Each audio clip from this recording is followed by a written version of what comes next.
Hey. Hey everyone, welcome to this episode of Let's Chat Live. I'm your host, Chris Revel. I'm joined with our special co-host today, Jay, aka Jay Rover from Red Rover, or how I actually eventually would meet you, the New Jersey Pop Punk 1994 to 2004.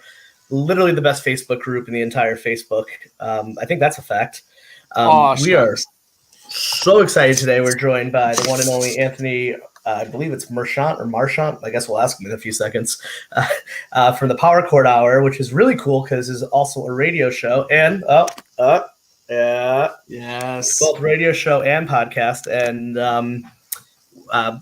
I'll save how we met on here in a second because it's actually your fault, Jay. And it turned into Anthony and I end up having like an hour and a half phone call, being like, "All right, I think we just need to be friends because that's what quarantines can do to people." So let's just bring Anthony on. Yeah. Hey, what is up? There he is. What's up, man? How you guys doing? Hey, shout out C-Ball. That's one of our producers. We love C-Ball. Hey. He's the man. He's C-Ball. fellow punk rocker, but up in the New Hampshire way.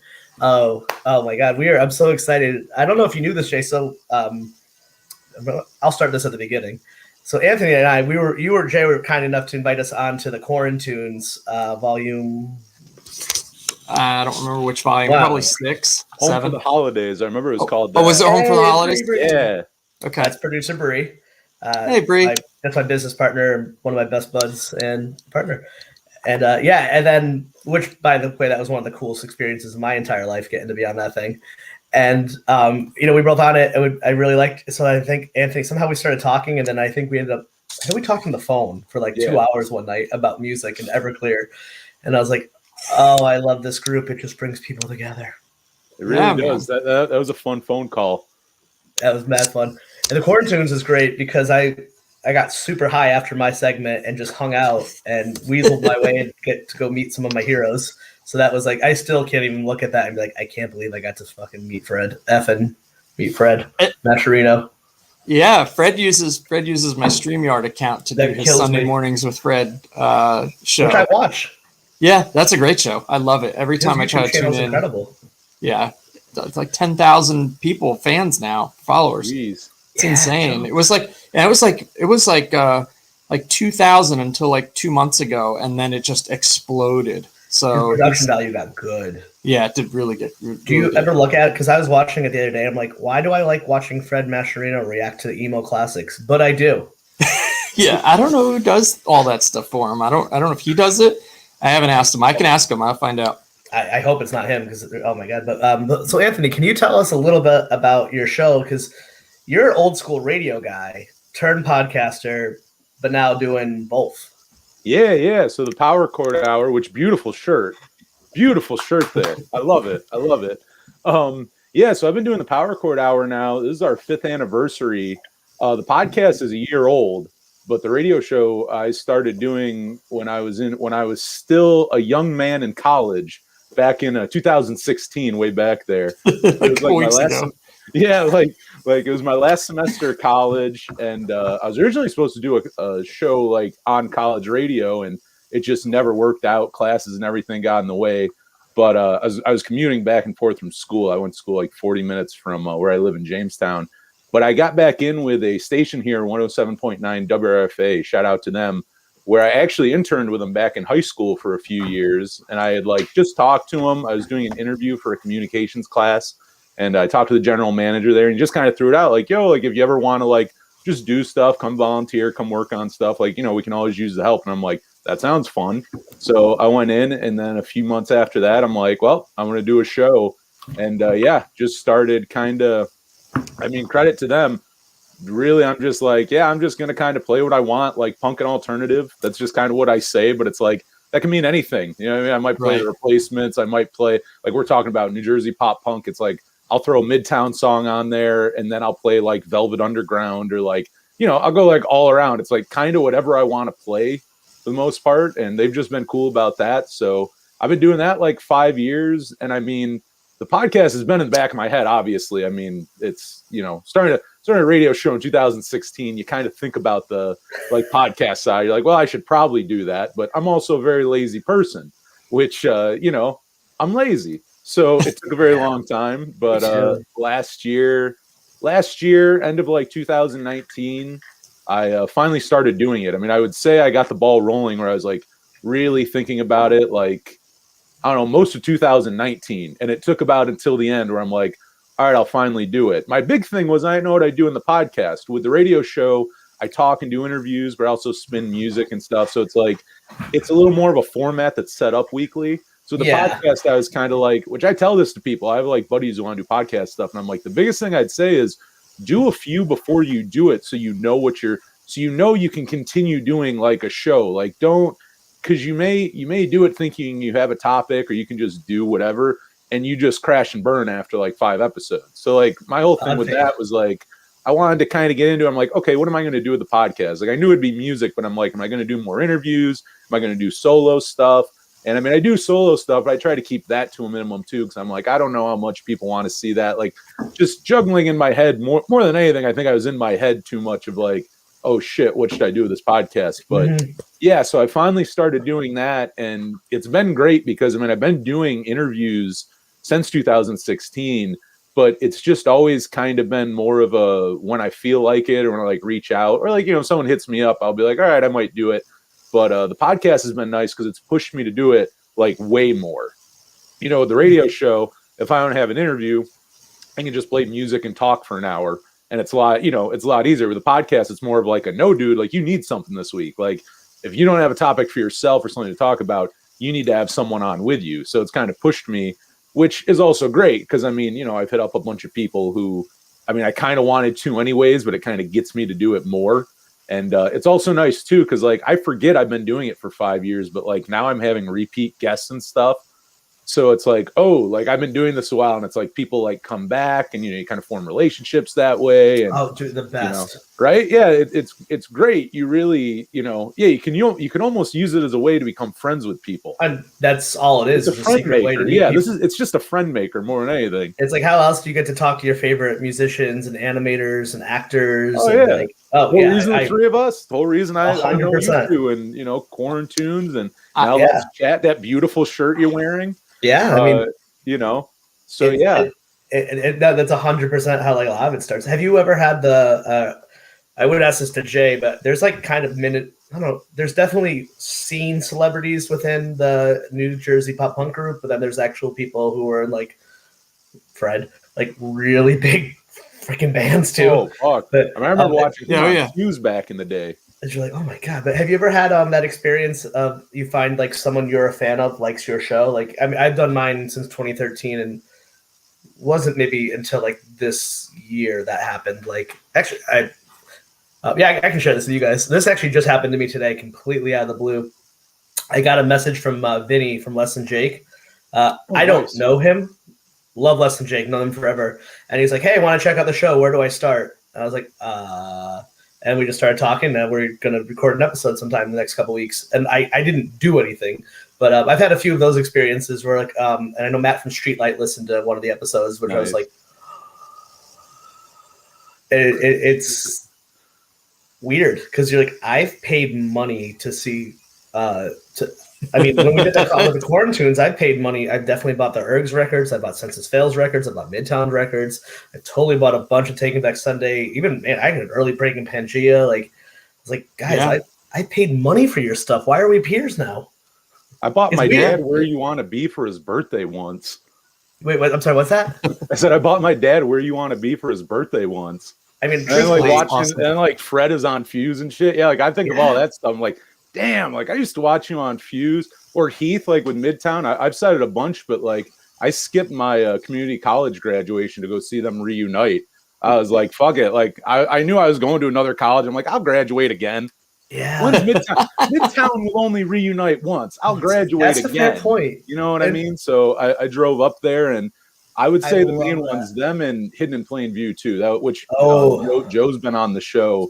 So kind of like what you were saying, like I love that song. Was it Bleed For You? Oh, that's a good one. I would say like Garden Statement too. That's just a classic. I'm shameless plug. If you're listening to this and you're a drive-through fan, not this Friday, next Friday, June 4th, on the radio show, not the podcast, I'm doing all drive-through records, speaking of which. So 2 hours of drive-through, the whole the whole discography. Like I'm getting obscure. Like, you've had Jeff played on Mother Mania. Jeff played. I was just gonna say you better get Mother Mania stuff on there. Mother Mania. I can't tell you how stoked I was that you had him on Quarantunes, because I randomly became a fan in like 2011, and there's no information on them on the internet. Like I had to track. I forget what label it was, but I had to find a dude who ran a label who like knew Jeff after like they left Drive Thru or something, like he was in a band in between or something. And he sent me just like a gig worth of music, like demos and all this like old stuff. But it's like, that was a band I had to track stuff down. So to be able to like look on there and watch him play a few Mother Mania songs was really cool. I would love for you to share that with me. That gigabyte of stuff from Mother Mania. I mean, I could ask Jeff, but I had no idea. Yeah. I have a huge bunch. I'll have to look. Oh, Montgomery Records. Some dude I think who ran Montgomery Records had some relation to him. I don't know, dude. I had the same thing once, kind of related. It might have been the same guy. I forget what band it was, but Scott Murphy from Alistair did like a demo with them. And I mentioned it on Twitter, and Scott Murphy got a hold of me. He's like, "Yo, like, can I get this? Like, I didn't even know this existed. Like, I'm on this song, and I didn't even know it existed." I'm like, "Yeah, man." So I love that. I love kind of, I don't know if we're like getting into that right now and stuff, but even into like, we're talking about the New Jersey pop punk and stuff. But there's something cool about that these days, where like when you have to hunt things down like that, it's kind of cool. Like when you get into a band and you can't just like go on iTunes or Spotify and find it all. You have to be like, I got to go find this comp or this 7-inch that's been out of print since like 1997, like things like that. Like, true. I love when you have to hunt for music like that. Sometimes it's nuts, sometimes there's amazing things. You guys know who that is? I guess we got to totally. I don't, but I know David. I know who's saying it. My boy David. Oh, shout out David. Yeah, me and him. Listen, feel free to comment. And we randomly met in the comments section on Facebook on a Descendants post, and now we've seen the Descendants live together twice. That's so crazy. The magic of the internet. It is totally magical. Yeah, you just brought up a few things that Anthony that you just said that just brought me back to so many things that are like my formative years of like being in that scene, like talking about Hidden in Plain View. Chris Amato is still a good buddy of mine, and actually tried out for Red Rover before Hidden in Plainview. They were a band, and I believe they were called Jersey Nonsense before Hidden in Plainview. And he came out we needed a new guitarist, and he came out, and we would have loved to have him. I don't think it was right. We tried out a couple people for my old band. Brian Fallon tried out for our old band. And I used to hang out with him all the time at the diner. We'd go to the Randolph Diner in New Jersey, and we'd just drink coffee, smoke cigarettes. And he came out, and it was totally not his style. Like the way Red Rover was not his style. But then he ended up joining Lanemeyer like a couple weeks later. Did you go all like growly? With his song. For anyone who's listening, I would imagine, maybe you don't know, Brian is the lead singer of the Gaslight Anthem, I would say most notably, and then now I think the Horrible Crows. And I don't know him, but surprisingly hilarious on podcast. The diners and the cigarettes sound very much like him. That sounds like a Gaslight Anthem. It sounds like Gaslight Anthem lyrics waiting to happen.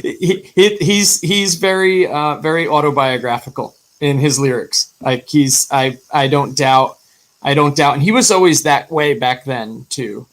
Great guy, always down to earth. And I haven't the last time I saw him, I live in North Carolina now, and I actually went to House of Blues in Myrtle Beach, South Carolina. It was Gaslight was opening for, you guys might remember this tour. It was Gaslight, Alkaline Trio, Thrice, and Rise Against. God damn, that's a tour, man. Yeah, and I went to the bus area because I hadn't seen Brian in years, and I didn't even know how big Gaslight Anthem had gotten. I was like, "Oh, Brian's in this."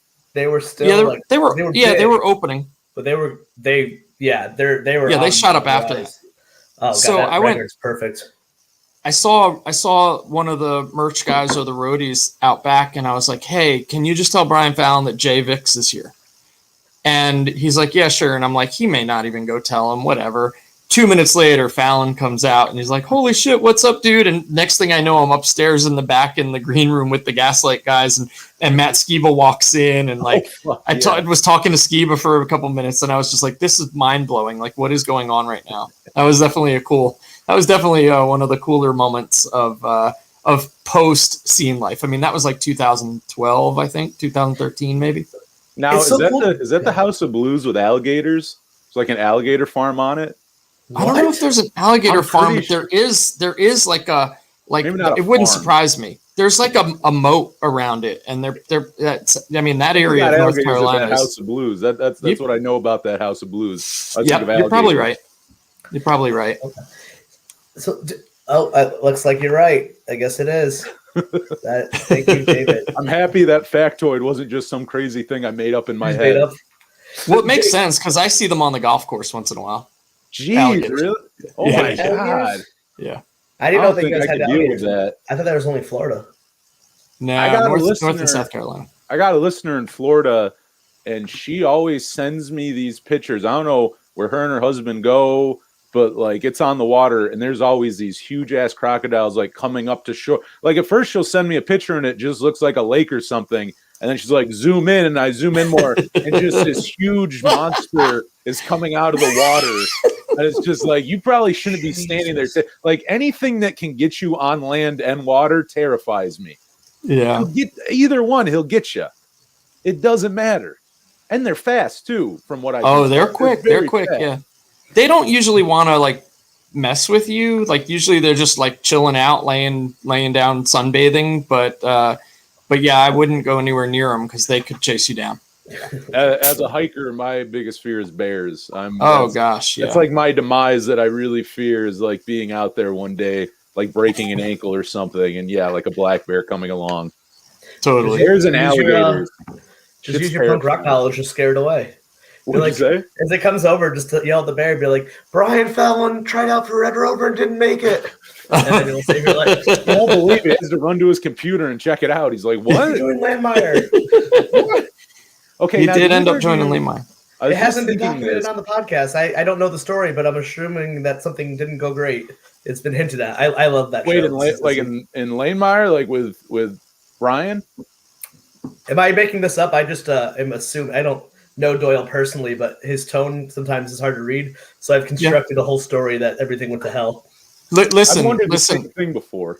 Yeah, so I mean, the Lanemeyer guys, all of them are really good friends of mine. I mean, going back to even members that were in and out of the band. It was at times, and I don't think Doyle would have a problem with me saying this because he said it on his own podcast about 50 times. At times, they were a dumpster fire, a tremendously good band, but just at times, just they would have it out. I mean, it was tough on the road if you were there. And I think what Doyle was saying is that Brian was just like he felt maybe like he was like at the wrong place at the wrong time or something. Like on tour, he would just look at them and be like, "How do you guys exist? How do you survive?" I think Doyle actually talked about that on a couple of episodes of This Was the Scene. Love to get him on here. That would be. I would love to pick his brain. We've now at this point we've had some mutual guests that we've unintentionally. And I met Chris Gethard through the group, which was our biggest, possibly our biggest episode I think we've ever done. Yeah, I met him through the NJPP group as well. I didn't realize he was a fan of the pop punk.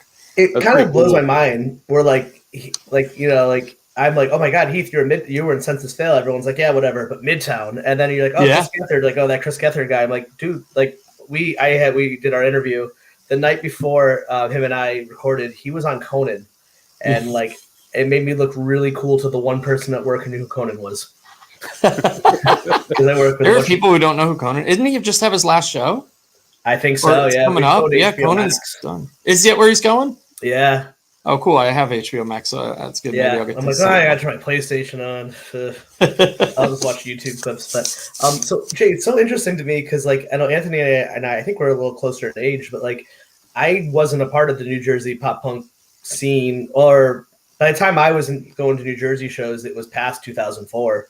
but like you lived in this era, like, you know, everyone has those like high school football stuff, but like the New Jersey scene actually was that special. We're not making it up. So it's so interesting seeing it archived, but you lived it. And now there's people who are younger than us that who are like 18 and like mythologize this group. And like you actually, your youth was, I guess you could be like, Mom, I told you it wasn't a phase. Like, yeah, you know, right. I think my mom said she was going to actually tune in tonight, so she might be listening. God. So, Mom, I told you it wasn't a phase. Yeah. So, you know what's funny about that, Chris, is I was already kind of older then. So let's say I graduated high school in 1994. So that was when I was 18. So I kind of got into the scene in I guess late 96, early 97. Which was a really cool time to just kind of stumble into this. And it was really weird because I would be driving in my hometown, or where I graduated high school, is a town called Boonton, New Jersey. And we would like drive past this Elks Lodge, Boonton Elks, and I'd be like, what are all these like weird kids doing just hanging out at this Elks Lodge, right? And like I didn't get it. And then I started dating a girl who was like, hey, we're going to go see these bands. And sure enough, I found myself at like the Boonton Knights of Columbus. And I was hooked. It was actually a Weston show that got shut down by the cops right as Weston came on to play. And and from then on, I was hooked. So yeah, so right through 99, 2000, 2001, I was already like 23, 24, 25. And I joined Red Rover in 99, and I left Red Rover in 2001, which is that was like the pinnacle of all these bands just starting to blow up and get big. And then around 2002, 2003, that's when the major labels were signing bands that were like pieces of people that I played with were joining other bands. Like Ben Jorgensen was in Random Task, and Nash and PJ and those guys were in Prevent Falls, and they played a lot of shows together, even with us. And then, you know, you didn't know it, but behind the scenes, they were forming this new band that would become Senses Fail. So like all these connections were being made just from us playing these little local shows. But some of these little local shows were drawing, you know, 1,000, 1,500 kids in a firehouse or an Elks Lodge.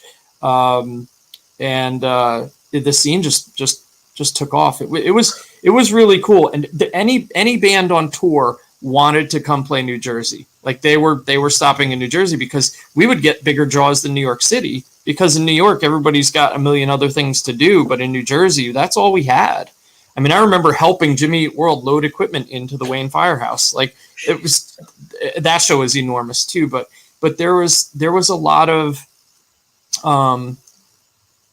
when I got into it, there was a lot of friendships and networking. And remember, this is internet was around, but this is pre like social networking, right? Like now you could make all these connections online. We didn't have this. You were doing websites on GeoCities or just HTML back then, right? So yeah, so it was like the early days of the internet still, 98, 97, 98, 99. But websites were popping up with like a show calendar, like you know who's playing. But then if you go to a show, you're also going to come home with like 38 flyers, right? But what was happening was when it got started, everybody was helping each other out. There was like no scene politics. And then by 2001, if you were in a band that were getting bigger, you became jealous, and there started to be a little bit of this rivalries that were starting to take place. I mean, everybody was jealous of Midtown, right? Like everybody knew Gabe, everybody, you know, Heath and Tyler were always kind of quiet, but you know, everybody knew like what a hard worker they were. And yeah, zines definitely helped. Definitely.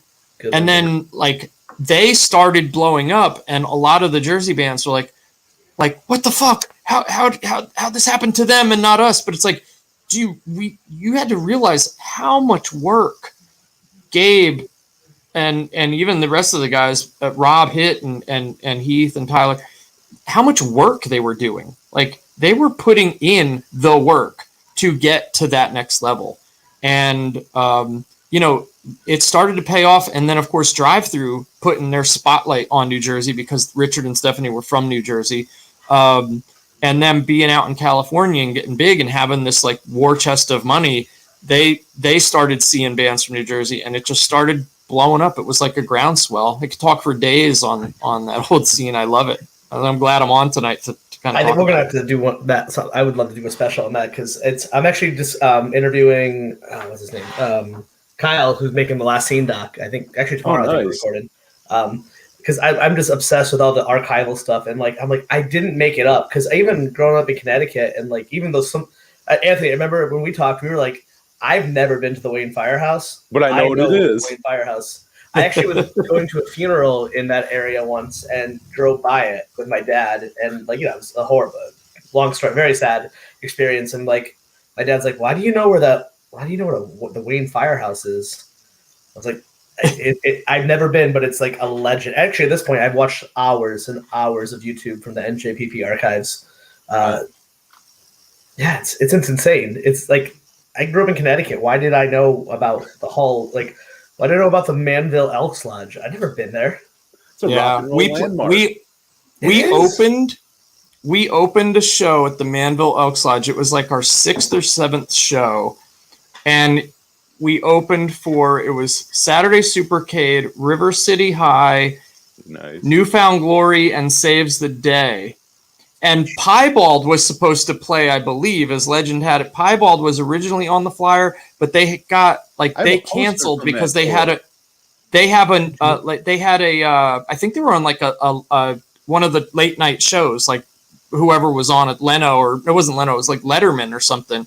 Or one of the shit might have been Conan. I don't even know, but rumor has it that they canceled because they had this national television gig. I'm not sure what if that was exactly true or not, but I'm pretty sure. Oh, shout out Poopy Josh. Pants. Shout out Josh. Poopy Pants. Yeah, we're going to former guest of the show. Yes. Anthony, how did you find it? You're from New York, upstate? Yeah, I'm from Western New York though, so I'm not by like New Jersey, though a lot of people think that I'm like near Buffalo. But like my whole thing, like when you're talking about like Drive Through, like talking about putting the spotlight on it, I mean, and you were kind of talking about it too, Chris, about like how we kind of discovered these dudes, like a lot of these guys later on in later bands and stuff. So it's like you knew them from like Brian Fallon. It's like, oh, that dude who like auditioned for my band. And it's like I found all these guys like way later is like, MySpace. Oh no, that's Brian Fallon of like the Gaslight Anthem, who's like on MTV or something, or here's Armor for Sleep on tour with Fall Out Boy, or here's whatever. I had been listening to bands who were associated or within it for probably since like 2003, 2004. Like I always credit Fuse, and that's another thing me and Chris were talking about on that when we were like talking. Like I mean, Fuse was huge for me. Like MySpace and Fuse was like, so really this was probably a few years after like that scene really blew up, and everyone was like Lane Meyer at that point, a day at the fair, like things like that. Like I'm like in that era. But not knowing that scene existed or anything. And then I would say around 2011 or 2012, I started getting more into Drive Through and comps. Comps were a big one. I got old Drive Through comps, and they were the best. I would say the biggest one, and I'm gonna credit it because I'm gonna say it was probably like Mother Mania or one of them that really got me start digging. But You'll Never Eat Fast Food Again. That comp. Yes. I started listening to it because you have like Alistair and Newfound Glory, like bands I knew, but then there's like Cousin Oliver, Mother Mania, Caught Inside and stuff. I mean, last summer, not all those bands in New Jersey, but these more obscure ones where then you go, well, who's this band? And then you look that up and it's like, oh, well, and then you find their 7-inch. You go, well, who do they think? Oh shit, they think this band. Here's an old flyer. Right. Who else is on that? Kind of secondhand, like not totally different from how people back in the day may have found them, but just years and years later after I found the album with the liner notes or something. So I would say like 2011, 2012 got into like Mother Mania, and that was probably the first one where I really had to start like hunting. Like I found a copy of The Sound and the Fury enough. That was the one they put on Drive Through, but like after that really starting to hunt for stuff. And then I started and again with other bands too, like even outside New Jersey, like some of those other obscure drive-through bands, kind of the beginning of, all right, I got to go search out stuff more and find obscure stuff. But then it led me to New Jersey, and I'm like, oh wait, like what's this scene? And I mean, just talking to people too, like the biggest compliment I can say is I think the first people I talked to about how special that scene wasn't even from New Jersey. They were just from touring bands from back in the day. Like you were saying, who would come through and play. The same thing. They're like, no, something special is going on there. They're like, we weren't from there, but we'd stop and play, and there was something special. And like, so I think all that really intrigued me. I mean, same where you mentioned like a 1,000 people at a local show. It's like that blows my mind. Like there is not a local scene in this country, probably this world, where that many people show up for local bands. Like you can't.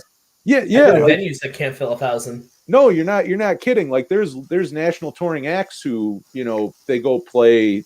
I mean, like that. Like if I go to Cleveland and see a band at, say, like the Grog Shop, I love seeing bands there. Like I think the capacity is like 600-700, but that's smaller than like some of the shows you're playing at, like, a local, at like at a local size. Like that's amazing.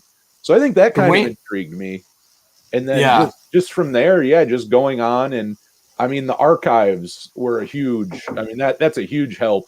And also, you don't see them so much now, but blog spots. When people had those, I found a lot of random, like, old blog spots that had links. Sometimes they'd be so old, they're like broken links, so they just don't go to anything. But sometimes you'd get lucky, and it would be something. And it's like, again, you can't sample these bands on iTunes or something. It's like, I just got to download this, and if it's shitty, it's shitty. Hopefully it's not. Hopefully it's good. Some things do sound like they were recorded in someone's basement. And, it probably was. And you had to be, it's probably a thing where it's like, well, I'm sure if this was my buddy and I was there, it was probably good. But it's like, maybe now it's not great. But there's gems in that. There's so much good music where it's like, and there's a reason too. That's why all those guys blew up in other bands. Like they were talented. There's a reason why, major labels and Drive-Thru and all that started putting their eyes on there. I mean, there's tons of local bands who I'm sure would love the attention, but the talent's not there, or, the music's not, or even the support. The other thing is a huge shout out, or, like a lot of respect to the fans and the people who came out to those, the 1,000 people who would go to a local show and support that kind of stuff, That's it's funny because it's when in 2009, Facebook had just been out. I was telling Chris this a little bit before we got started, but 2009, Facebook was still kind of in its infancy. I mean, relatively speaking, I think it was 3 or 4 years old at the time, maybe 5 years old, whatever. Groups became a thing where you could create these groups. And I wanted to connect with people from that time period that I hadn't seen at this point in like 7 or 8 years. Right. And, so I had found some friends on Facebook, and then I just created this group. I was like, we got to make a group so that we could all kind of, get together and hang out. And I just invited every single person that I could find on Facebook that I knew from that time period. And I specifically called it it was called the North Jersey Pop Punk 1994 to 2002 group. And it was so specific because that was the time period that I feel like everybody was really united. I think after 2002, it broke up a lot. Like a lot of people went different ways. Bands started getting, really huge and successful, and Fuse was, the where it was at. And for me, I just created a group because I wanted to, I was feeling nostalgic. Right. And I uploaded some pictures and flyers and set lists that I had from back in the day. And the way it's morphed it was very slow growth. It was really fast in the beginning where we were quickly up to like 300 or 400 people. And then it was just like this really slow growth until last year when the pandemic started. We had gotten up to like 1,400 people in the group or something. And that was over 11 years. Right. And then I came up with the idea to do quarantunes, and we just opened it up, and the group is like tripled in the last year. But what it's done is what it's made me so happy is that there's an audience now in this group that is you guys, right? Like you weren't there, but you can live vicariously because Joe Polito has built this massive archive, right? Yeah. Mike Doyle has a whole podcast dedicated to that scene. A good one too. Yeah. So what's really cool is like, we look at it, like me, and I know Josh Polhemus is watching, and we look at it as, we lived it. We hung out, we played in bands, we played in shows together and stuff. And it was, for us, it was like this normal, although we knew it was special when we see guys like, a lot younger than us, like you guys, like just paying such tribute to it and being big fans of that scene. It really cements how special that time period was. You don't know it when you're living it. You don't realize it, and I've often thought, if I could go back and change things, there's a lot of things I would change, but there's a lot of things that I would not take for granted now. Right. Like, I took so much of that for granted. It was just, we just didn't know what we were actually building. And little did I ever think that 20 years later, we'd be sitting here streaming a conversation about it online. Technology didn't exist. I mean, there's I don't recall her name. Is it Meredith? But she's I found her on TikTok, and she's hilarious. And I'm like, oh my god, awesome. It's like, you weren't even alive. Well, I don't like to be that person, but like, but I think that's just what's just so good about the music itself. And I remember getting into Saves the Day. That was like when my entry point is like Saves the Day Thursday, and getting guff from someone because Saves the Day ripped off Lifetime, and just being like, who's Lifetime? Like, what? Like, I did not know who Lifetime was. How could I? Like, I literally bought these CDs. I got into a Connecticut scene, and then there's like definitely some crossover, but it was just so funny. Kenzie Chillo, check it. Who's that? What's that? I don't know. It's my boy David, though.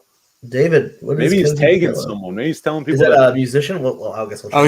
He might be tagging somebody. Yeah, that could be a tag. It doesn't come through on StreamYard. Well, thank you for doing that, David. You're good. Yeah, you're a good man. Or you're just crazy writing random people's names in the comments. That is what I love. Well, it sounds like it could have been a band. Kenzie Jello. Like, I don't know. There's a lot of New Jersey bands I never heard of.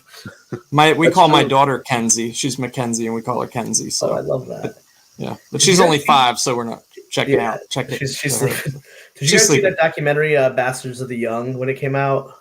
I've heard of it. I've never seen it. It's on YouTube. I found it recently, and I remember that was cool. It aired on Fuse, and I remember it was the first time Paulson was in it. They were playing the New Brunswick scene, and it was like, I remember that band. Oh my god! And I was friendly with it. I was really Folly and Paulson were the two bands I would say like I had like personal connections with. I actually just saw Jeff's daughters a couple weeks ago from Folly. Anthony did our music, but like those are my really good like life friends now. But I love Paulson. Man, they got so close, and then they kind of broke up, and they didn't do a last show. I love them to death, but they didn't really try for a legacy, which is unfortunate because they deserve better. But I forgot what I was saying. But it was like, and it was the first time seeing like my friend on TV, and it was. I mean, for you, Jay, it was probably like, oh. I knew all these guys when I was babysitting them. No, I feel like it was very exciting. It was very exciting for me to see. Like, I remember one thing that really stood out for me was when Heath joined Senses Fail, and Senses Fail had a video on Fuse or MTV2, and I saw him playing in this video, and I thought, like, holy crap, Heath is like Heath's on TV. Like, this is awesome. And Thursday was another one. When Thursday started getting played everywhere, we played with Thursday. We played shows with Thursday. Nice. And small shows. I think we played Thursday's first show out of New Brunswick. It was in Manville. It was Bound Brook. It was the Palace in Bound Brook, New Jersey. And Thursday and us were on a bill with like 5 other bands. That was one thing about Jersey shows. You could always count on 7 to 8 to 9 bands playing every show. And one ska band. That's a festival. Yeah, it was like basically. But that was like every weekend. But yeah, seeing that, I don't think I ever thought like, oh, there's just those dudes like my friends. It was always this sense of awe and excitement, and how proud I was to have been a part of that. But still not still taking it for granted and not realizing what that this was going to be happening 20 years later, that we'd still be talking about it. Well, probably was normal too, because like if you come from like some random town in Iowa, like your local music scene, you're like, yeah, we have shows every now and then. It's like it's hard to find venues, hard to get people out. Like you guys had, and then like I've talked to people when I've interviewed them, they're like, not only do you have 1,000 people there, it's going on all weekend. There's like an abundance of shows going on everywhere. If you're not at this one, you can go to the one across town. If you miss that one, there's one tomorrow, like nonstop. Like it just like I can see where if you're growing up with that, you go like, that's not normal. Like I would assume you would just think, oh, everyone's seen as like everyone has 1,000 people at their shows. You would know it when you were outside of New Jersey. So we went on we played a lot of shows outside of New Jersey, but we went on one tour, and it was a week-long tour, and we went through the Midwest, and we played at a place called Seed Park in Bridgeport, Illinois. It was this old schoolhouse. It was a school, like an elementary school that had been shut down, and some guy bought it and converted it into this rec center. So there was like, in what was like 2 back-to-back classrooms was now a half pipe that was built in there. Shows were down in the basement. I remember Lanemeyer and even Humble Beginnings talking about how they played the basement there, and we actually played the basement there. And it was this really cool place in the middle of nowhere, Southern Illinois. And you'd have like 30 kids show up. And that was when we realized that it is different in other places, because 30 kids would show up and they'd be like, tell us about New Jersey. Like Lanemeyer is my favorite. Humble Beginnings is my favorite. They play here. And they always talk about New Jersey. And like, they would be like so blown away that we had, you know, multiple shows a week that would draw hundreds of kids. It was like, you know, people from all over realized that this scene was getting big. And I'm like, it felt weird to realize that it wasn't normal. I mean, like the other thing too, you were mentioning earlier, like internet being so early, it's not like this is a time where like you can find these bands on social media and stuff. That's cool. You could go other places and they know who that, even if it's 30 people, they're like, the fact that they know who Lanemeyer or someone is, or even come to your show, you know what I mean? And know if there's a scene going on there. It's like, that's amazing. That has to come from like word of mouth and stuff. That's not like, that's not really the internet so much. You know, you don't have YouTube and like all these videos of the show last night, you know, like, you don't have any of that at that point. You know, Anthony, it's a good point, but you have like, we would tour, a band would tour, like Lanemeyer or Humble Beginnings would go through and do, you know, they were touring out a little before we started. And then, you know, just being friends with them when we were trying to plan our tour, they were like, oh, reach out to Seed Park. Here's who here's who booked our, organized our show, contact them. So when we were booking our tour, we reach out and said, hey, we're going to be coming through. Can you get us on a show? And that's, but yeah, you'd find out like when people were like, you're from New Jersey, they would like almost want to come to see you play because all the good bands were coming from New Jersey, and then we disappointed them. So it's. I had the Red Rover CDs. I think you have a Red Rover CD. I don't know if it was you or someone in the band. At one point, we were trying to book them in Connecticut, but it would have been like 03, 04, and I had like a stack of like it was like definitely someone printed the cover of it, and it was like burned CDs. It was so weird too when I found you read Red Rover. I was like, I think it might have been past your time, but it was when a lot of that New Jersey stuff, Spillage, was kind of coming into Connecticut, like 02, 03. When Folly was just starting to kind of come into our area, and we were all like falling in love with all the Jersey bands. It probably was. It was the singles EP that they released after I left the band. If you look at the song list on there, one of the songs, Cameron spelt my name in a different way because my last name is spelled VICS, but a lot of times people do like VIX, and it rhymed, or it was spelled almost like you would spell mix. So the name of the song, it was a song that I helped write when I was still in the band. And when they released it, the name of the song was JVIX Megamix. So if you look on the back of that CD, one of the Red Rover songs is called JVIX Megamix, and that was a song that they developed further after I left the band. But that was one of the songs that I helped write. Title. We had a really great comment from David. I want to make sure that I brought back because I got rid of it too, group. My kiddo, tagging my music peeps. Thank you, David. Love this interview. Thank you. That feels nice. Anthony's passion for music, good music is awesome. That is true. Thank you, Dave. Yeah, you do have a good passion for it. Love and labor, attitude, grassroots. It's true. It really is the news punk. It's nice to see the torch getting passed down without the gatekeeping a-holery happening. I mean, I don't think us doing what we're doing or versus like, I don't think pop punk being back would happen today if this didn't, like, I don't know. I personally love like what's going on. I know some of the older timer people hate like Machine Gun Kelly and all that stuff. I personally think it's incredible, but I think that's cool because at least in our scene too, like it kind of got very gatekeepy and I grew up in Connecticut. Our Connecticut scene got very aggro and very like hate breed just from our area and stuff. Like it just turned into a lot of hardcore up there. The bad hardcore, lots of hardcore. Did you say the bad hardcore? Yeah, it was just a fight. Remember those shirts? It's like I went to a blood for blood. I went to a hockey. I went to a blood. It's like I went to a fight and a blood for blood concert broke out or something like that. it just turned into a bunch of people like wanting to get in fist fights, and it stopped being about the music at a certain point. My liking. I don't mind moving. I never around got the violence, but I don't get it either. I love Title Fight, and I only got to see them once live at Warped Tour, and I watched like half the set because like everyone's being a like dickhead and just running around, and like I got kicked in the chest. Like someone's foot came up, and I'm 6'4". Like their foot came up quite a way to hit me in the chest. Like, and I wasn't even really up front. I mean, I was just kind of back a little bit. It was just one of those things where, and good for them, I guess, that you can get a crowd like reacting. But it's like, God damn, like I just want to watch Title Fight. I don't want to get kicked in the chest. I'm not into that. There's no other. Get off my lawn.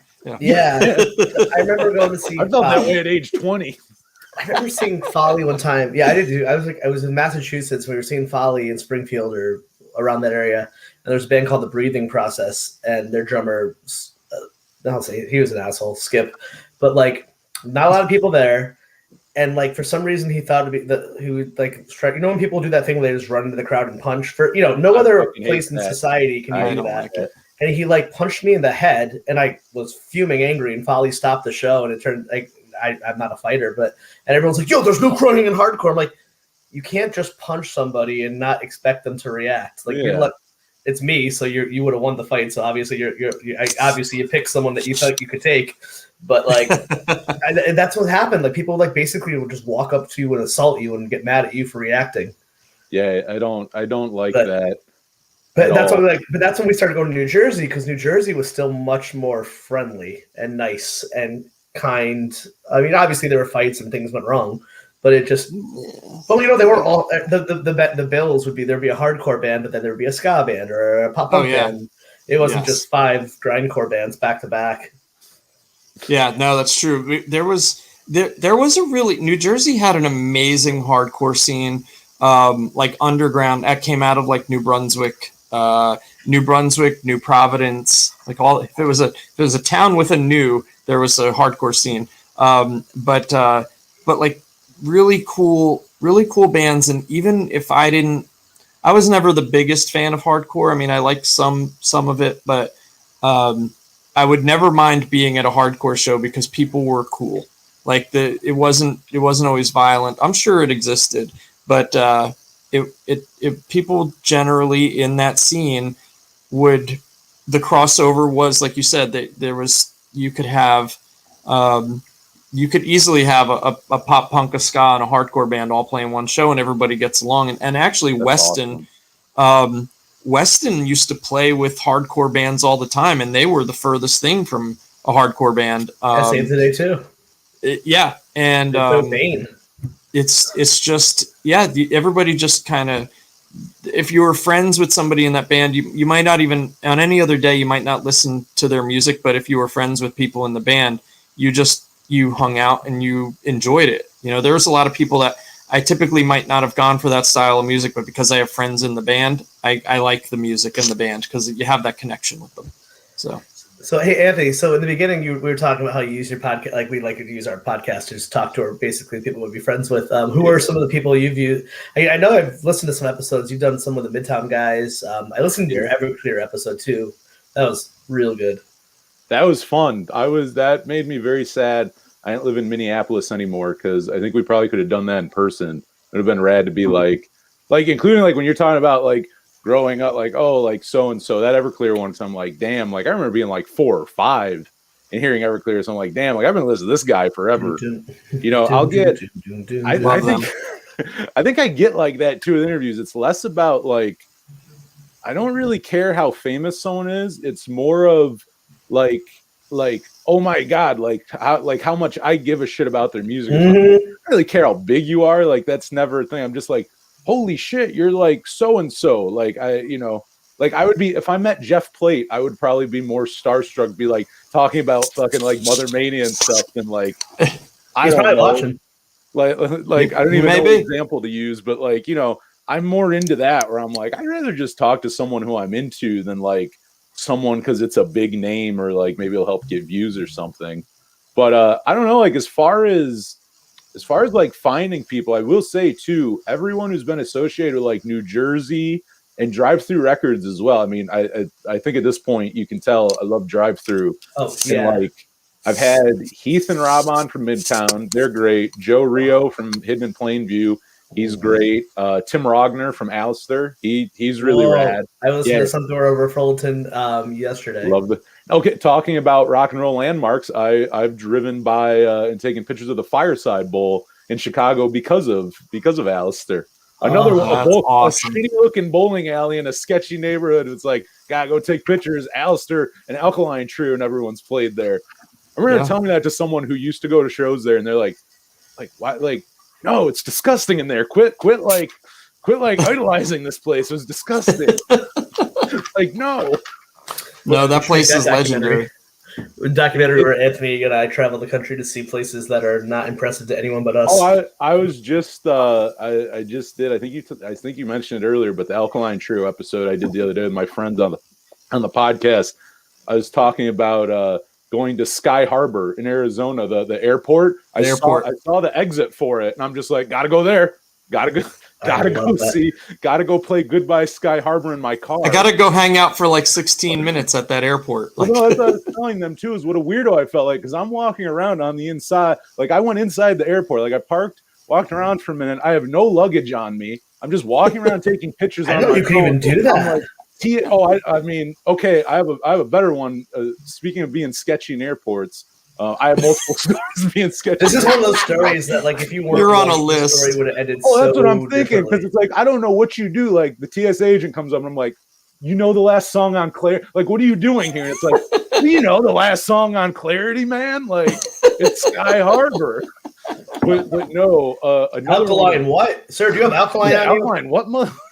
Another one on that same trip. Yeah, me too. I want a whole documentary of Anthony's the stories of traveling to places that mean nothing to no one except you and me. Dude, there's a lot of them. The first time I went to Minneapolis, it was a whole replacement. Oh my gosh! Of course. Things that aren't there anymore. This is a parking lot, but it was once like Twin Tone like headquarters or like just weird things like that.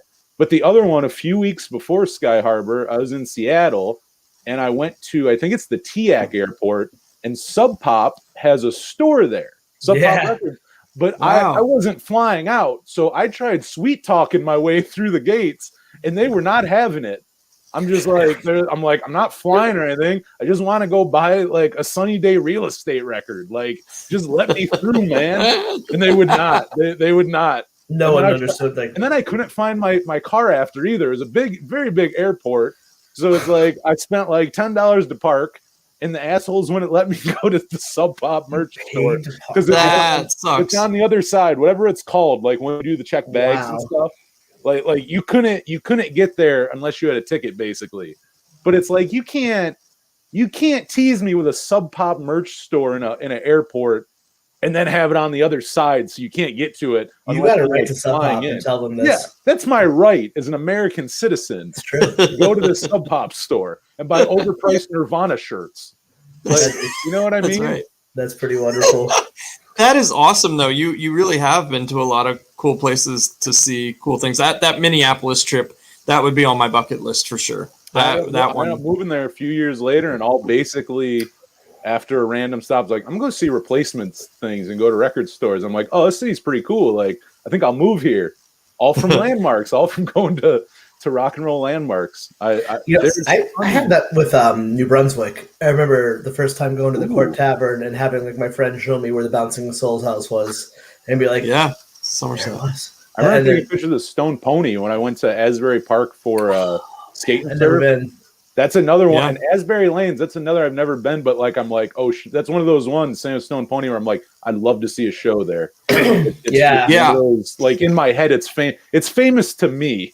Well, Stone Pony, I think Stone Pony's famous. That's that one is famous. Okay. Yeah, Springsteen. I mean, that's like that goes back before my time, even way before the Stone Pony's. Have you ever seen him at a show?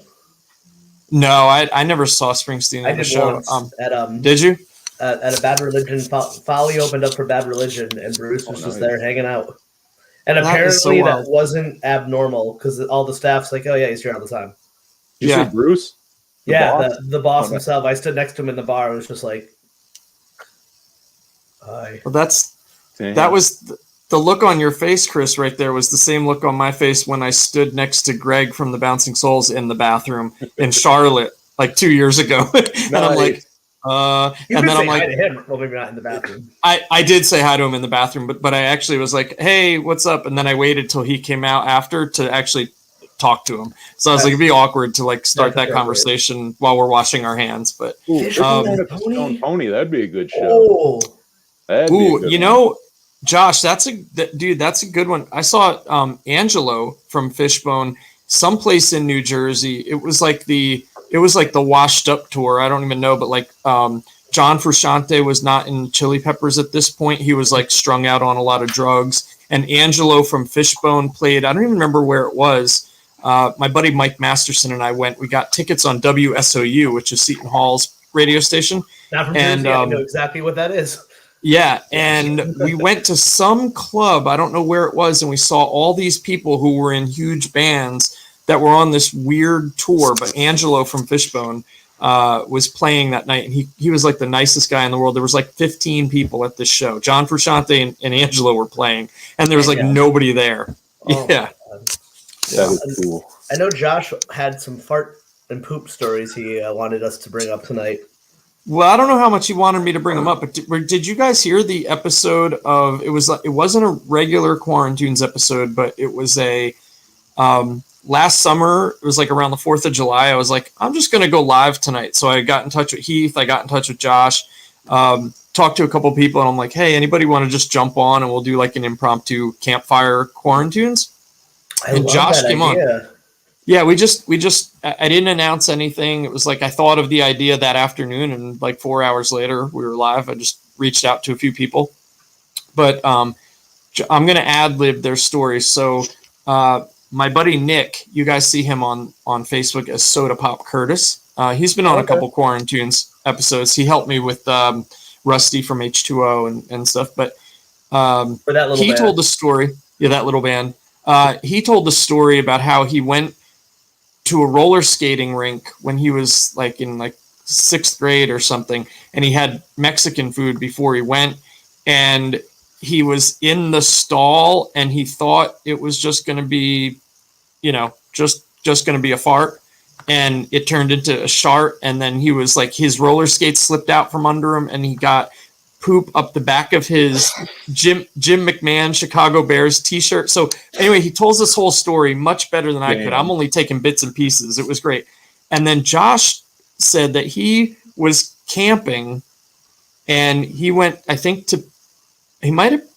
don't remember the whole story, and Josh is listening, so he's going to laugh at me for screwing this one up.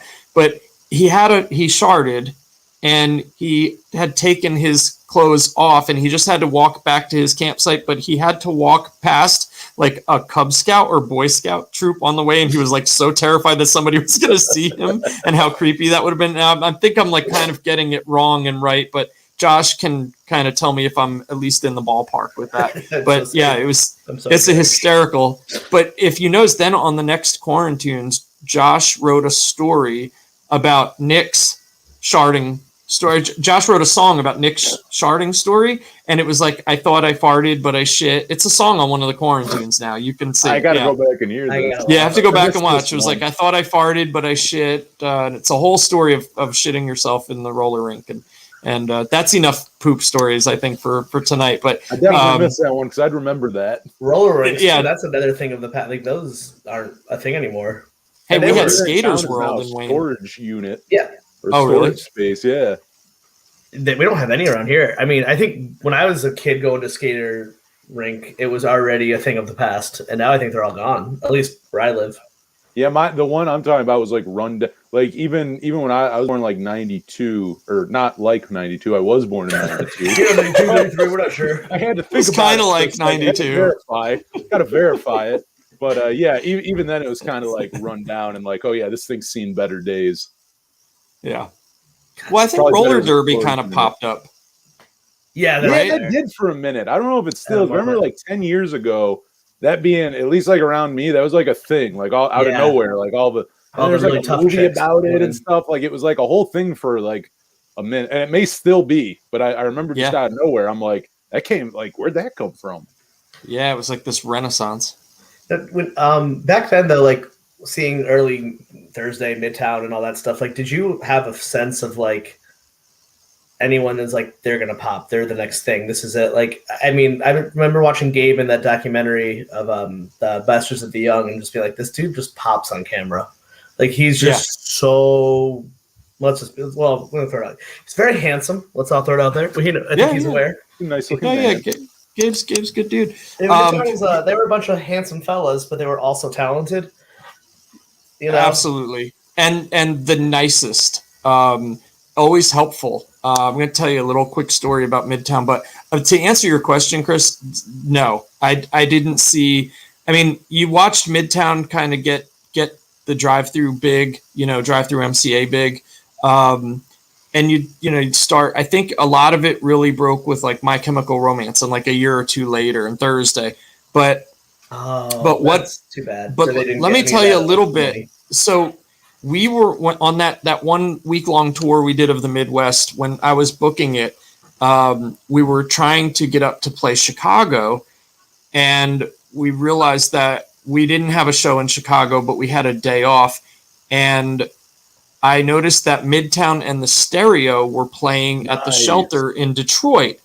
And that would have been a day that we would have come home. And I remember calling Gabe and saying, hey, is there any chance that we're going to be on tour? We're doing this ourselves. We're going to be in Detroit. Can you help us with the show? And like within 20 minutes, Eva from Theta Booking, who was Midtown's booking agent at the time, called me and said, hey, Jay, Gabe just told me, Gabe just asked me, or said you guys are going to be in Detroit. Do you want to play with them, open for them in the Stereo in Detroit at the Shelter? And I was like, yeah. And that was the last show of our Midwest tour, was opening at the Shelter. And a fun fact about the Shelter is, if you guys remember the movie 8 Mile with Eminem, that was like the underground rap club was supposed to be like the Shelter. I don't know if they filmed it there or filmed it somewhere else, but it was like that was where they would have these. I guess it was based off the Shelter, was like the club that Eminem was rapping in. Crazy. But Gabe, in like 15 minutes, I mean, he just, no problem, let me help you get on the show because you're going to be there. And that's just the kind of person he is, just helpful, like whatever we can do. And while we were there in Detroit, Rob from Midtown hooked me up with Seth from Negative Progression Records, because he was like, you should talk to Seth. I think you'd be a good fit for his label. We didn't end up ever getting signed by Negative Progression, but it led to conversations with me and Seth, but just the Midtown guys were always, do whatever they could to try to help, and super nice. And to this day, I mean, Heath is probably one of the nicest people on earth, and a good friend. So but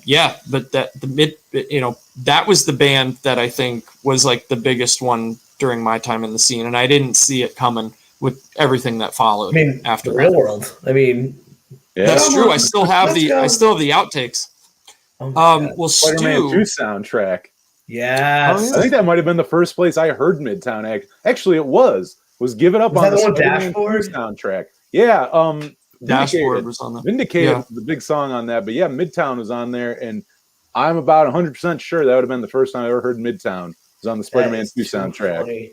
I loved Which was Cobra a huge. Starship. I played the shit out of that CD. I was like 11 or 12. Like that was a huge CD for me. Which actually It's very so underrated soundtrack. good. There's like actually I think a couple like New Jersey pop, kind of from the scene on that one particular sidetrack, but a good soundtrack, which you wouldn't think. Which movie was this? Spider-Man? Spider-Man 2, Spider-Man 2. 2004. Yeah, there was an era where movies weren't great, but the soundtracks were Yeah, great. but soundtrack's amazing. I don't know how the movie stands up, but yeah, the like Daredevil, really good. Terrible movie, great soundtrack. Yeah. Boys Every on once Fire? in a while, you get a winner. You get like the good movie and the good Yeah, soundtrack. those The one things that always stand comes to mind for me was Forrest Gump. Great movie, great soundtrack. You know, Nothing to do with punk, but great soundtrack for a movie. I've never seen the actual film, but I'm thinking it's not very good because the soundtrack to Singles is such like a cult classic. But no one ever talks about the movie. Everyone talks about the soundtrack, which is a great soundtrack. But I've never seen the movie. Is the movie good? You should watch it. Yeah. Oh, okay. Yeah. I don't know how well it's going to hold up now, but I mean the last time I own it on DVD. It's a movie. Yeah, it's like Shawshank Redemption, where you don't put it on to I've watch never it. You seen just see Shawshank. pieces of it on TV all the time. Oh, you just see bits and pieces. Yeah, like I have no clue what it's about, but I know It's Paul Tom Westerberg Hanks. got a gold record out of it, and like I know the soundtrack is solid. Last time I went to Seattle, I played it. I'm like, I've never seen this movie, but I'm gonna blast the single soundtrack while I'm here. No, it's cool. I mean, a lot of musicians in the movie too, like Eddie Vedder and the Pearl Jam guys. Oh, they're in there. They're in it. They're actually in the movie. I didn't know that. In the movie, yeah. Oh, I didn't. Oh, I think Eddie Vedder was in. I know the drummer from Pearl Jam, Jeff Ament, he was in it. Oh shit. I feel like they were all in it, all of Pearl Jam at least. Not playing themselves, they're playing like characters. That is cool. Oh, that is neat. Yeah, I love movies. I love movies like that. I love like the movie Idle Hands where Tom DeLonge is in it for like 2 seconds. I love little cameos like that in movies. It's like they don't talk, but they're there for a couple seconds. I love that. I just learned that Iggy Pop was in Pete and Pete. Yes, I love Pete and Pete's one of my favorite shows. He was Nona's father. They have a bunch. Michael Stipe, I think. Michael Stipe. I just watched the documentary on Nickelodeon last night. So. He was the ice cream. That is one of my all-time favorite shows. Pete and Pete. Did you bring? And speaking of soundtracks, Polaris is from Southington, Connecticut. Is where I grew up. I grew up in Meriden. Okay, so you know Miracle. They would play our Daffodil Festival. Oh, and damn, I love Pete and Pete. So like that's like Mark Malachy is that man can write a song. I have no idea who you're talking about right now. This is amazing. You got to listen to Miracle Legion because you like Replacements and REM and stuff. You like college rock. Miracle Legion should have been as big as REM got, in my opinion. Really? They should be as big as REM. Did you ever watch The Adventures of Pete and Pete on Nickelodeon? I did not. It was geared to people our age. It was, looking back at it now, it is insane that it existed. But it was like hipster before hipster. But the opening theme song was this band called Polaris, and it was a kid show. But it was like. Yeah, it's hipster before hipster. It was like all these NYU kids just got to make kids television before. Let me tell you, here's the best thing I can say. Yeah, exactly. Because that's not a theme song for a TV show. It's just like the Replacements. Oh, David's with you. He's like, he has no. I don't know if it's worth watching. Here's what I can say. Like the best thing about this show, I'm not a nostalgic guy. I'm not a guy. not you, Anthony. That's for Polhemus. No, I was thinking it was for John. Polhemus. I love I'm not someone who I know people my age who watch like Disney movies or watch Pokemon and stuff. And I'm not that guy who can sit down and watch anything with a child. I'm like, no, this is shitty. This was good for a 6-year-old. I'm not 6 anymore. Pete and Pete still good. Got better with age. Pete and Pete's a better show as an adult, like in your 20s than it was as a kid. It is. So it was on Nickelodeon, but that might be the biggest disservice to it. Is that it's a Nickelodeon show. I disagree. I think it inspired a generation like you and me. I agree with that, but I think it would never have worked anywhere else. That I think you're right. I don't know where I would put it on like a network. My thoughts more of later on because I think people now because like you don't know P&P, but you might know it's a Nickelodeon show, so you'd probably write it off and go, oh, it was a kid's show from the 90s, where it's like, no, like all these like they had Miracle Legion as the fake band, like you have Iggy Pop and Michael Stipe and like all these guys, like it's amazing. And the soundtrack, the Polaris, the entire soundtrack is a fictional band, and that fictional, which I mean really they're Miracle Legion, but I mean as Polaris, they wrote one of the greatest like indie rock records of the 90s. For a kid's show. It's a soundtrack for a kid's show. That my dad liked when I was a kid. I can't stress it enough. I play stuff off that soundtrack on the show all the time. When October comes, waiting for October, the second of October, that's the I play that shit. Yep. You know what? Because it never found a home on streaming for years. It was never on streaming. I think that's why I didn't really come up with the rest of the nostalgia factors, like just the Die Hard. I had the DVD as well. I love that you had it in arm's reach. I'm still waiting for season 3. They have still not released season 3 on DVD. It's still not happened. Besides being a pop punk nerd, I'm also a huge television and comedy nerd. So you got. I'm not even like I'm not that big on like TV and movies and stuff. I mean, I watch them obviously, but like I wouldn't say I'm much more of a music expert. But yeah, you said Pete and Pete, and right when I'm like, oh fuck yeah. Oh yeah. Anytime there's a crossover, it is.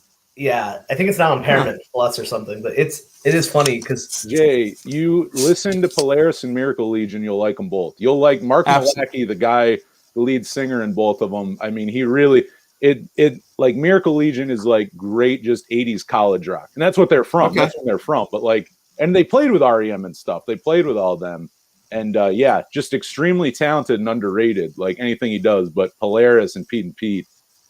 Obviously, if you can't tell, I'm trying to like. Yeah, no, I give 2 thumbs up.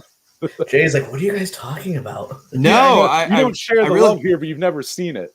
No, but you've sold me. Like you've sold me on like going and trying to check it out. So I absolutely will. Children's show. It is actually really good. They just reissued the soundtrack on vinyl for I think Record Store Day last year with lyrics for the first time, because they have never said what the lyrics to Hey Sandy are. There's been no official. You can only go off what you think they're saying, but now there's apparently official lyrics, so we can finally know the words to Hey Sandy. We should do like a first time like a Jay Rover react. Like you know people like do that on YouTube. Just have a video watching Jay's face. Watch. I got season 1 and 2. We'll just sit here and watch. I got all day. We'll just watch it all night. It's like, man, I'll make you a star, Jay Rover. I'm down. I hope you like it. If not, me and him will just sit here and enjoy it for like 8 hours, and you'll just have to sit there. Well, I would fall asleep of watching 8 hours of just about anything these days. Especially well, I'm it's like 9:45 and I'm having a great time, but like usually I'm like out cold by this time of night. That's one sign of like getting a little bit older and adulthood and being a dad, because a 5-year-old can wear your ass out. Oh my God. So this time of day is, I don't know. They are just, you couldn't even have to do anything. You could sit there and watch them look at their tablet and you get sleepy. Like you're like, oh, you're wearing me out right now. Oh my God. Or I don't know about you, for your experience. I love punk rock dad talk, to be quite honest. But like, especially with quarantine, Felicity got way more screen time than ever. Where now it doesn't even work. Where I'm like, here, just go watch TV so I can do something else or sleep. No, play with me. Because like, now I can't even use it. It's like now going outside is special. And then like what used to be like TV in little increments, and now it's like, I don't care about TV. It's always on. Now I want you to look at me. Right. Yeah. I just signed up for this these KiwiCo boxes. They're like these little activity things that you build. And Polhemus, Josh definitely chimed in when I asked on Facebook if anybody had heard of these. But KiwiCo, and you get these little DIY craft projects that are like supposed to like trigger your like, STEM, science, technology, engineering type products. Like the first one we built was this wooden claw, like an arcade claw game. So you'd build this, you put these little fuzzy things in a box, and then you build this claw that when you pull on it, it'll grab the thing like the arcade claw game and pick up an object. And now the other one we just got are stomp rockets and some other Tinker Crate. Yeah. And then there's another, it's there's stomp rockets is the next one. So you stomp on it and like the rocket shoots up, and then there's like kites with it. And then the other one that you build that we just got are like disc launchers. So I guess you just pull something and it launches a disc across the room. So it's like these little like engineering things. And, I don't know who has more fun, whether Mackenzie has more fun or I do, but I know those feelings. Probably me. But yeah, I get that look a lot. We're like, Punk is dad, right? Punk is dad. You seen the picture? Yeah. Not Punk is dead. Punk is dad. Yeah, it's funny. Oh yeah, it's the other F word. Have you watched that? Oh, I love. Oh my god, I have the book and I've seen the movie. Yeah, I forgot it's a book too. I totally forgot that. That part Jim with the Lindbergh guy, what do you love for the stillbirth? Pennywise just destroyed me. There's one of the guys. What's that? One of the guys from the Adolescents had his wife had a stillbirth. Like it was like the really sad part, and it just like wrecked me. But yeah, that was a really, really powerful because my cousins, well now they're divorced, but at the time my cousin Sarah and her husband was now ex-husband was in Red Fang, and like he had just had a baby and was like living that life. I was like, you have to watch this because it's like you tour, but like you just like I don't know, it's just weird. You can never win. You can't win. It's tough. I don't know. But I think Jim from Pennywise, he's got 3 girls, and that I don't know how anybody. I mean, well, that's probably why he toured all the time to get away from them. Yeah, my father-in-law, my wife has 2 sisters, so my father-in-law had 3 girls, and I'm like, I just don't know how you do it. I have 1 girl, and it's tough enough, but yeah. Anyway, it's fun, but it's exhausting for sure. So tiring. I know. So Anthony, I would assume I don't think you have kids, so you have all this free time. I have all the time in the world to watch season 2, The Adventures of Pete. You can watch 8 hours of it. Yeah, I can watch it 5 times in a row. I love it. Has anyone ever told you, Anthony, you have a great radio voice? I told people do, and I appreciate it, but is it natural?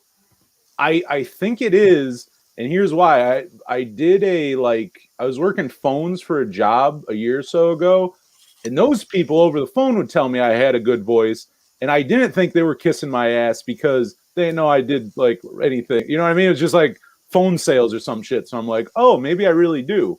Because sometimes people will tell you that, and I'm just like, you're just saying that because you know what I mean. But that, I'm like, oh shit, okay, maybe I. No, your talking voice is a radio voice, which it is. I wasn't. It probably has progressed throughout the years because I will say there's a turning point. I don't know exactly where, but if I go too early into early power chord hours, or I used to do a podcast with my friend in middle school, it's 2006 or something, at the Apple Store. Yeah, I remember we were talking about that. Things from that I can't listen to. It's just I can't listen to it. But somewhere in there, not that I love listening to myself, but I can actually listen to recordings of myself now and not cringe. So I know that it can't be too bad because I'm I can New Jersey, bringing it all back to that. Steve from Shower with Goats, I had him on last year, and he was actually my very first guest back in 2016. And I kind of I listened to it for a minute because I'm all right, I don't want to ask him the same questions and stuff. And 5 minutes in, I'm Jesus, I can't listen to myself. It's not him, but it's I can't listen to my voice. I'm I can't do this. And because I almost released it too. I was going to tease oh, throw it on the podcast. It's our first ever interview. And I'm no, they can listen to the new one. They don't have to hear this one. I'm good. If they wanted, it's buried on our YouTube page. Yeah. I think I told you that too. Judge, go on our YouTube page, and all the really old interviews that I haven't reposted on the podcast, you can hear there, and you be the judge. Has my voice gotten better? Gotten changed? Yeah. Yeah. I'll definitely check that out. That's a subtle plug for everyone to go check out my YouTube page. Go check out Anthony's YouTube page. Tell me if my voice got shittier or not. That's the incentive there. No, I remember the first time I forget what the interview was, or the first time I heard your show, and just being I didn't, because you're what, 28, 29? Yeah, I'm 28. 28. So I remember hearing you, and I had no idea. I thought that you sounded like this seasoned, polished pro, and I didn't realize how many years you had done all this stuff. But you also sound a lot older than your age, right? So I'm like, oh, he was probably going to shows with us back in the day. And then when I found out like what on the Quarantunes, like how like, yeah, you were 27 at the time, and I'm like, holy crap, like that just blew me away. But I think I told you on Quarantunes that night, I was like, your voice is like, I mean, just solid gold for the radio. I could listen to you talk forever. And now podcasting. And now podcast. That is the nice thing too about the podcast is kind of connecting with more, because like I would with people, and like I said, I do interviews at the radio show, but like, you know, having a bigger reach, it's been easier to be like, hey, like I, you know, like even though I've been doing some of that stuff for years, like I remember early on, I did like a whole block of New Jersey pop, like obscure stuff. I would be like, hey, here's a set of songs you're going to have trouble finding, but like go find, like here's some music to go find. And I've been doing that for years, but like, you know, you kind of can get it out more to people, like you're talking about, the like-minded people you find with the group when you do the podcast, and, you know, it's kind of out there a little more and everything. Yep. It kind of helps to be like, hey, I'm doing this thing, you know? So, I mean, it's been great for that. Yeah. So have you guys, either one of you, I think Chris, you might've said it, but have you guys, I'll ask Anthony first. Have you found guests for your show or podcast through the NJPP group? I'm not directly, but I could see that happening in the future. I definitely could see. No, there's a lot of familiar names though. I don't think. No, I haven't yet, but there's tons of familiar names, because I had to think about it, because a bunch of people I've interviewed are in that group. Yeah. Like tons. I see tons of names, like Steve Papp. You know, he's in there. The Midtown, you know, Heath and all that you see in there. But no, I'm sure I will, because I'm sure I'm not done interviewing people from that scene.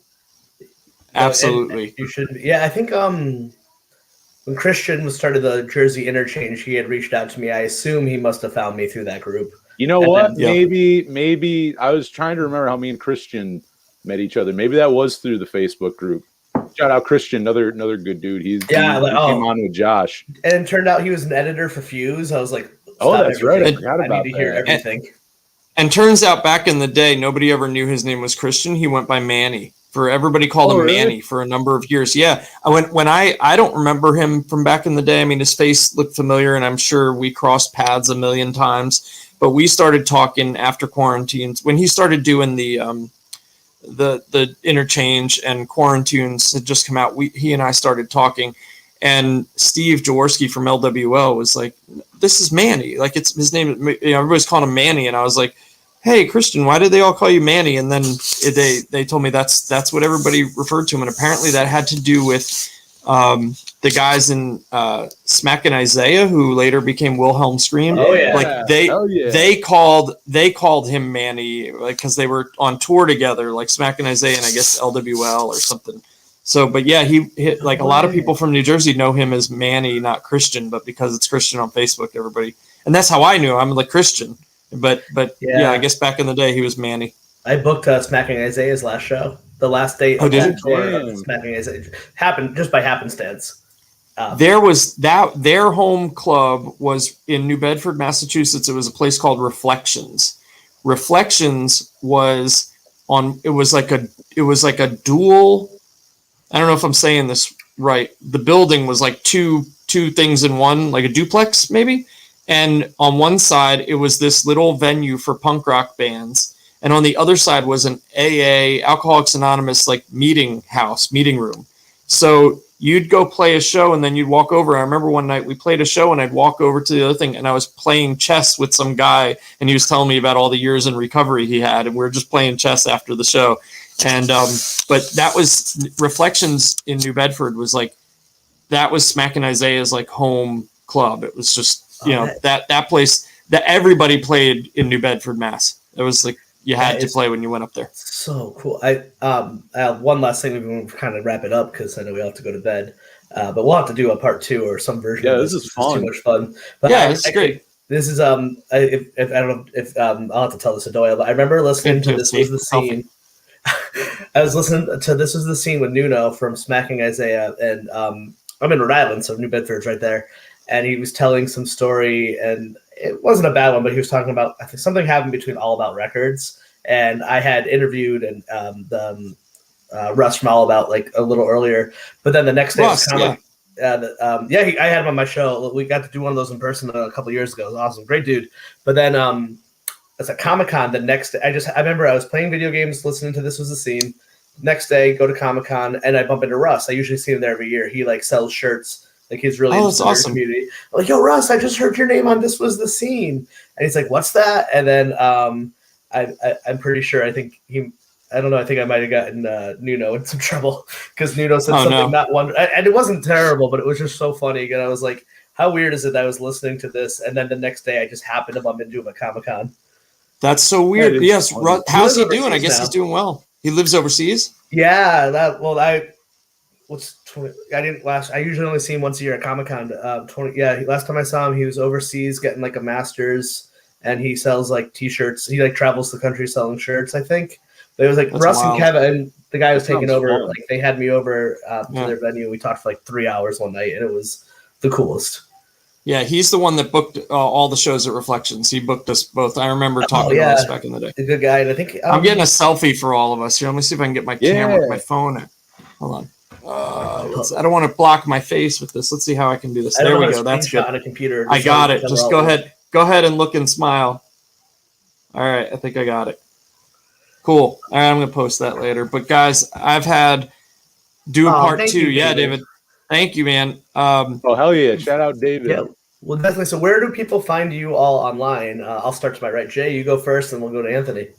All right, mine's easy. You can just look me up at Jay Rover, especially Instagram. I'm at Jay Rover. Facebook, you might find me by searching JVics, which is just JAYVICS. And I have a digital marketing agency. That's what I do when I'm in my waking hours while my child is at preschool. I help small businesses grow. So JVI Mobile Marketing. And I do a podcast for small business owners called Meet the Experts. And it's a video. I use StreamYard. It's a video podcast. I did an episode today with a behavioral health therapist. So that's my daily. Behavioral health. Yeah, I did an episode with a local counseling center. But anyway, Jay Rover, if you want to talk punk rock, nostalgia, anything like that, hit me up, follow me. I'll follow you back and DM me because I'm always up for talking about this stuff. Mr. Power Chord himself. Yeah, my stuff pretty easy to find at Power Chord Hour, and we're on Instagram, we're on Twitter, we're on Facebook, and by I mean me. I do everything here, and we're on there. YouTube, you can find all podcast episodes as well as interviews going all the way back 5 years. I put some of them on the podcast, but some of that stuff isn't. So there's some old interviews there you can find. Spotify, I put up playlists every week. You can follow us there. The podcast. Your AK3 Spotify playlist is fire. Oh, hell yeah. Thank you. The Power Chord Hour podcast, you can hear that anywhere you get your podcasts. We do new ones every Monday. And then the radio show is every Friday night, 107.9 WRFA right here in good old Jamestown, New York. And you can listen to that from anywhere. You can stream the station right on the website. If you go to WRFALP.com, you can stream us. Hell yeah. He's got the shirt. They got all the info. And you can there it is. Stream that Friday nights. And it's different from the podcast. I do 2 hours every Friday, spin punk and alternative, talk music. I just bullshit and stuff. And then I do the podcast. We do both.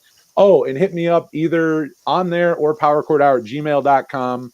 I got stickers on stickers on stickers, and I'd love to send you all some. I don't know how to aim. This is why I only do a podcast, because video would confuse me too much. So yeah, hit me up. I'd love to send you free Power Chord Hour stickers. I constantly send them out, and go deface stuff with them. I give you approval. You're allowed to put them wherever you want. They are on my laptop, so yeah. Awesome. I like that, and I got to send you we're sending. I'd say I'll send people shirts, but I'm sending my boy Jay here the last. Oh shirt. Man, that's awesome! Shirts, I will wear it with pride. I got my shirt. Throw another sticker in for me too. I'll throw more than one. I'll throw all the ones that just went on the floor. Perfect. I will happily deface things. I love it. You have my approval. You can tell the cops that. No, Anthony said I could. He goes to airport just fine. That weirdo walking around the place that Jimmy Eat World named a song after. He The said TSA doesn't stop them, so neither can you. So Oh, excellent, on a guys. no-fly list for this, trying to go to Sub Pop store. So if you're interested, you can find me on Facebook, Twitter, Instagram, either at Let's Chat Podcast or at Let's Chat Revel. Let's Chat Podcast.net for everything, for all your needs. We'll be here every Tuesday at 8:30 with myself, one of the Let's Chat Club members. The most recent episode was the wonderful Chris Gethard. And then, actually, I can say this today officially because this just happened. And I'm also happy to announce, I'll say it again later down the road, but I'll also be joining as a producer for the So and Jones, the 929. And So and Jones is actually the uncle of George Floyd. So that we just got our proposal approved today. So congrats. today's my first That's day. awesome. I'm an official podcast producer, professional podcast producer, a long-time goal with dream come true. So I'm really thrilled to actually get to say it on here. And congrats, man. Peace out, everyone. Thanks for everyone who's here. And if you want stickers, I'll promise to pretend to send. Well, Anthony will send you some. But if you send me your address, maybe I'll actually do it. But I'll try. I do a lot of eBay, so normally when people hit me up, I do it right away because I'm just shipping stuff in this room. If I'm not broadcasting, I'm shipping shit. So that makes sense. It makes all right, good night, everyone. We will be back. Where's my hand?